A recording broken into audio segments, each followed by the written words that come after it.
Hello everyone, welcome to this channel LIS mind map. आज का विषय रिसर्च। इस पर आज हम लोग डिस्कस करेंगे।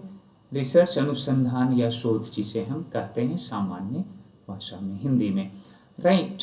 ये रिसर्च क्या बड़ा कॉमन टर्म और ये जनरल अगर हम देखें तो ये एक्चुअली में एक ऐसा टर्म है जो हमारे डिफरेंट कॉम्पिटिशन्स में, चाहे UGC नेट में हो या फिर आपके लाइब्रेरी साइंस से रिलेटेड हो या फिर वो किसी भी कंपटीशन में हो, तो ये वेरा ही कॉमन हमारा एक टर्म है और इससे काफ़ी प्रश्न पूछे जा रहे हैं। तो according to your syllabus just इस पर हम लोग डिस्कस करेंगे और देखते हैं ये हमारा है क्या, नेचर ऑफ क्वेश्चंस को भी समझने की कोशिश करेंगे। तो रिसर्च जैसा कि हम सभी लोग जानते हैं, हिंदी में इसे अनुसंधान या शोध कहते हैं। ये री प्लस सर्च, एक्चुअली में री प्लस सर्च से ये बना है। अगर इसके हम है ना डिफरेंट ये से कर दें तो देखें कि क्या बनता है। सर्च, री प्लस सर्च, SEARCH। अब यहाँ पर ये क्या कहना चाह रहा है, क्या है, इसके मीनिंग्स को पहले हम समझें। तो री मीन्स अगेन एंड सर्च का मतलब हम क्या कर रहे हैं, किसी चीज को जानने की कोशिश कर रहे हैं। यानी कि ये again and again when we search anything.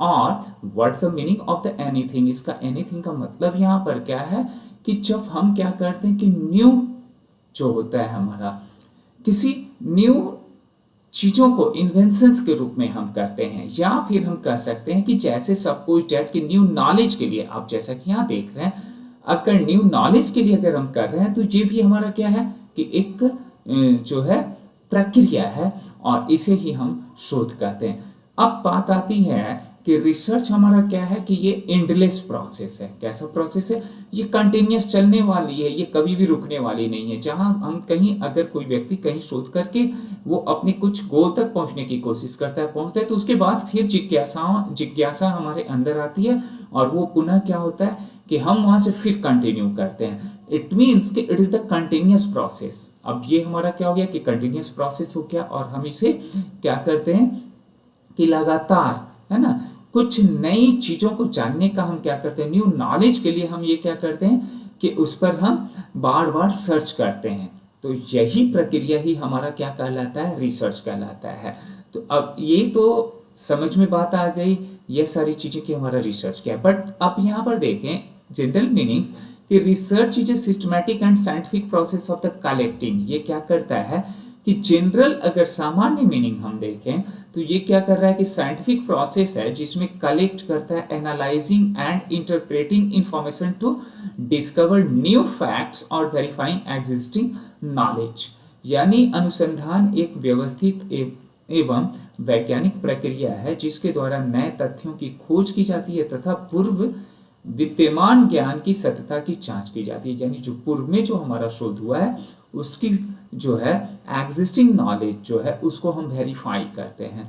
यानी पूर्व का जो हमारा होता है उसे क्या करते हैं, हम वेरीफाई करते हैं। तो यही प्रक्रिया, सिस्टमैटिक जो प्रक्रिया है, जो प्रोसेस है और साइंटिफिक प्रोसेस है, इसे ही हम क्या कहते हैं, शोध कहते हैं। तो शोध हमारा क्लियर है कि शोध क्या है। बात अब आती है कि किसी वैज्ञानिक को अगर हम लेते हैं, रेफर करते हैं, तो ये हमारा और भी महत्वपूर्ण और बेहतर बन जाता है। देन देखें कि according to the Redman and Mori ने क्या डिफाइन किया है। तो कहते हैं कि research is a systematic efforts to gain new knowledge. ये हमें क्या करता है कि अनुसंधान एक नए ज्ञान की प्राप्ति हेतु किया गया एक व्यवस्थित प्रयास है। तो व्यवस्थित प्रयास ही हमारा क्या कहलाता है, रिसर्च कहलाता है। ऊपर अभी हम लोगों ने डिस्कस भी किया है पूर्व में ना। अब देखिए according to the Clifford Woody, इनके अनुसार क्या है, research comprises defining and redefining problems. कहता है कि ये डिफाइनिंग करता है और रीडिफाइनिंग प्रॉब्लम्स को करता है, फॉर्मुलेटिंग हाइपोथेसिस, हाइपोथेसिस का भी निर्माण करता है, and collecting and evaluating data and research conclusions. ये बड़ा ही प्रैक्टिकल और व्यवहारिक बातों को इन्होंने रखा है। कहते हैं कि अनुसंधान में हम समस्या का क्या करते हैं, निर्धारण करते हैं। जब प्रॉब्लम, हम शोध क्यों करते हैं, इसलिए करते हैं कि कोई ना कोई हमारा प्रॉब्लम आया, उसी प्रॉब्लम के सॉल्यूशन के लिए ही तो करते हैं। तो ये एक्चुअली में क्या है कि अनुसंधान जो है, रिसर्च जो हमारा क्या है, समस्या का निर्धारण के लिए परिकल्पना का निर्माण करते हैं, यानी कि हाइपोथेसिस हमारा क्या होता है, उसमें निर्माण करते हैं। अब इस हाइपोथेसिस के आधार पर, चूंकि वो कल्पनाओं पर आधारित होता है, जस्ट इमेजिनेशन होता है, और हम उसे आधार बनाते हैं और हम वहां तक, निष्कर्ष तक पहुंचने की कोशिश करते हैं, और वह हमें क्या करता है, अपने गोल तक पहुंचाने में मदद भी करता है, सहायता भी करता है। हो सकता है कि ऐसा अगर ये सक्सेस नहीं हुआ तो हम दूसरी परिकल्पनाओं को लेते हैं, यानी कि वो हमारा फिर जो है तीसरा भी हो सकता है। इस पर आगे हम लोग हाइपोथेसिस निर्माण पर भी बात करेंगे। तो परिकल्पनाओं का भी निर्माण हमारा क्या होता है, फिर डेटा का जो संग्रह हम करते हैं, कलेक्शंस करते हैं, तो उसका इंटरप्रिटेशन करते हैं, एनालाइज करते हैं, और तब हम उसके निष्कर्ष तक पहुंचते हैं। It is the definition by the Clifford उटी। तो इनके द्वारा ये जो है क्या है कि डिफाइन किया गया है, डेफिनेशन है। यहाँ अब इसके पर्पस को देखें, क्यों करते हैं शोध, कुछ तो उद्देश्य होगा, बिना उद्देश्य के नहीं। पहला तो हमारा जो प्रॉब्लम्स होता है, उस प्रॉब्लम के सॉल्यूशंस के लिए हम शोध करते हैं।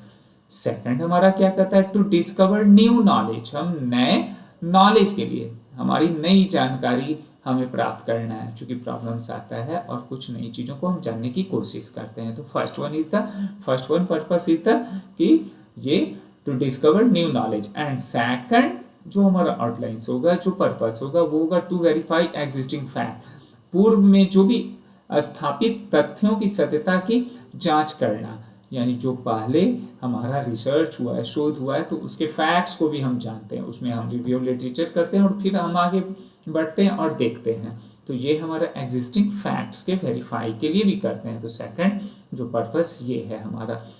तीसरा हमारा है टू सॉल्व प्रॉब्लम, जो मैं पूर्व में ही बोला, पहला ही ये हमारा था आउटलाइन। तो ये क्या हो गया कि टू सॉल्व द प्रॉब्लम, समस्याओं का समाधान करना, जो भी समस्याएं हैं उसके लिए करते हैं। टू डेवलप थ्योरीज, नए सिद्धांतों को, प्रिंसिपल्स को, थ्योरीज को डेवलप करने के लिए, विकास करने के लिए, ये हमारा क्या होता है कि यह भी उद्देश्य होता है। नेक्स्ट हमारा क्या है, टू प्रिडिक्ट फ्यूचर ट्रेंड्स, भविष्य की प्रवृत्तियों का अनुमान लगाना कि कुछ ऐसा फ्यूचर्स में क्या हो सकता है, उसके लिए भी तो हम लोग शोध करते हैं कि क्या संभावनाएं हो सकती है, तो ऐसा भी हम लोग करते हैं। अब नेक्स्ट हमारा to improve human welfare, of course मानव कल्याण में सुधार के लिए अगर हम शोध कर रहे हैं, तो प्रॉब्लम्स है, हमारा प्रॉब्लम्स को दूर करने के लिए, साथ में हम उन प्रॉब्लम्स को कैसे फ्यूचर में हमारा जो है प्रॉब्लम्स वो दूर हो जाए, कितना हमारे लिए जो है वो वेलफेयर यानी कि मानव कल्याण के लिए होगा, इन सभी चीज़ों के लिए भी हम करते हैं। यह भी एक उद्देश्य होता है। टू सपोर्ट डिसीजन मेकिंग, यानी निर्णय लेने में सहायता प्रदान करना, यह भी एक महत्वपूर्ण हमारा क्या है, पर्पस और उद्देश्य है। तो इस प्रकार से उद्देश्य भी हम लोगों ने देखा। आगे हम बढ़ते हैं, इसके फंक्शंस की तरफ चलते हैं। अनुसंधान के कुछ कार्य हैं। पहला हमारा क्या है, एक्सप्लोरेटरी है, यानी नई समस्याओं एवं तथ्यों की खोज करना। नई नई समस्याएं हैं, उसके तथ्यों को हम खोज करते हैं, उसके फैक्ट्स को हम खोज करते हैं एक्सप्लोरेटरी में। नेक्स्ट हमारा डिस्क्रिप्टिव फंक्शन होता है। अब ये डिस्क्रिप्टिव फंक्शन में क्या है, डिस्क्रिप्टिव फंक्शन का मतलब हो गया कि किसी भी घटना की स्थिति का वर्णन करना, यानी वर्णनात्मक ये जो कार्य है। तो कोई भी घटना हुआ, स्थिति हुआ, उसका हम क्या करते हैं, एक्सप्लेनेशन करते हैं। डिस्क्रिप्टिव रूप में हम उसे वहाँ पे इंफॉर्मेशंस को साइट करते हैं। तो this is the descriptive functions. उसके बाद होता है तीसरा हमारा फंक्शन जो होता है वो डायग्नोस्टिक फंक्शंस होता है। समस्या के कारणों का हम पता लगाना चाहते हैं, जो डायग्नोज करते हैं। और जब हमारा अच्छा डायग्नोसिस होता है, देन ये क्या होता है कि रिसर्च भी हमारा जो मूल उद्देश्य होता है वो पूरा हो जाता है। तो ये डायग्नोस्टिक फंक्शंस भी।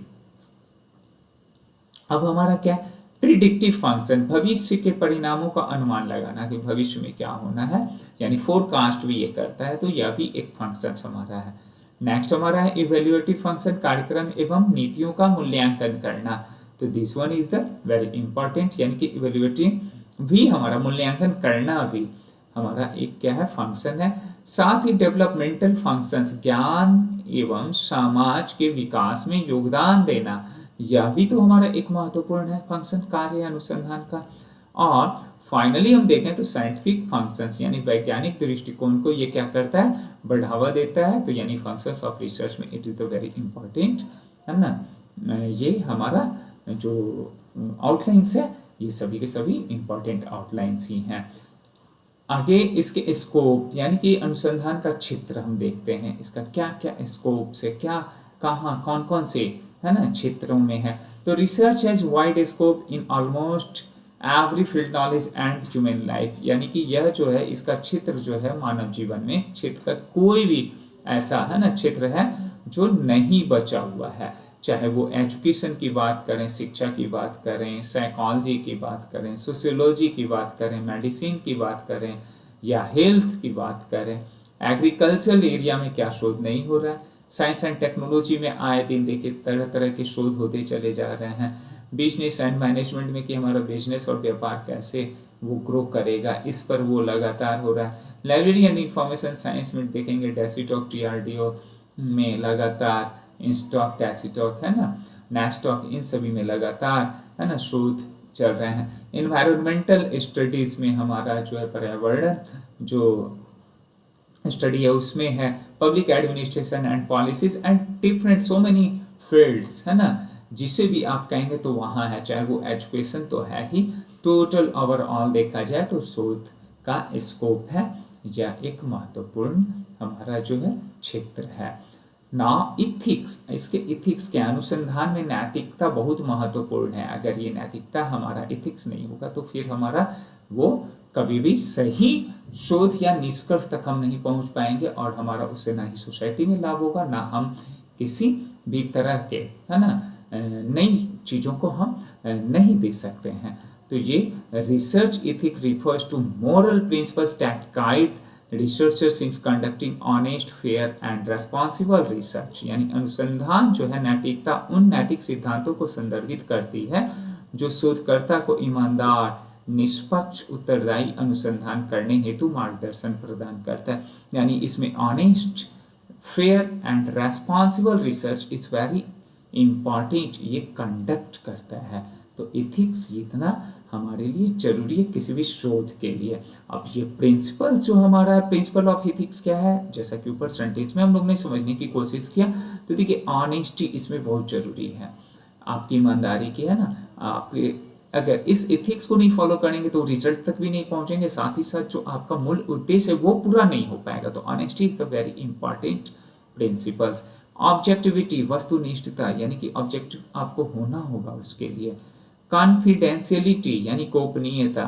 इन्फॉर्म्ड कंसेंट, सूचित सहमति भी हमें होना चाहिए। अगर शोध कर रहे हैं, किसी से हम कर रहे हैं, हमारा सब्जेक्ट है तो उसे इन्फॉर्म तो करना होगा, तभी हम डेटा को क्यों क्या ले रहे हैं, कैसे पर्पस, यानी कि 5.1 थ्योरी प्रिंसिपल्स को हमें यहाँ पर अप्लाई करना होगा। तो इन्फॉर्म्ड कंसेंट ना, एवॉइडेंस ऑफ प्लेजरिज्म यानी साहित्यिक चोरी से बचाव, है ना, इससे बचना होगा हमें।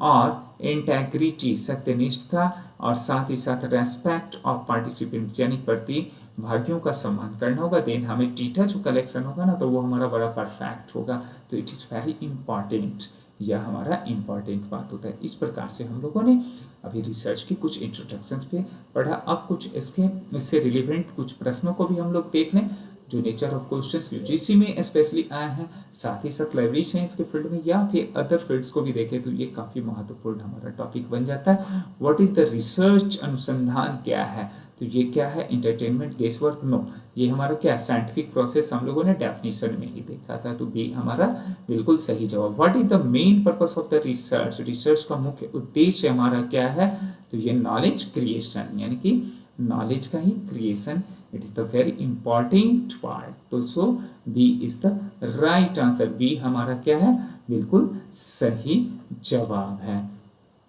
नाउ नेक्स्ट है कि who defined research as a systematized effort to gain new knowledge, ये जो है नए ज्ञान की प्राप्ति हेतु व्यवस्थित प्रयास के रूप में अनुसंधान को किसने परिभाषित किया, तो ये किसने किया था, रेडमैन एंड मोरी ने किया था। वेरी इंपॉर्टेंट क्वेश्चन, आया हुआ क्वेश्चन, तो ये हमारे लिए बड़ा ही महत्वपूर्ण हो जाता है। तो सी इसका सही जवाब है।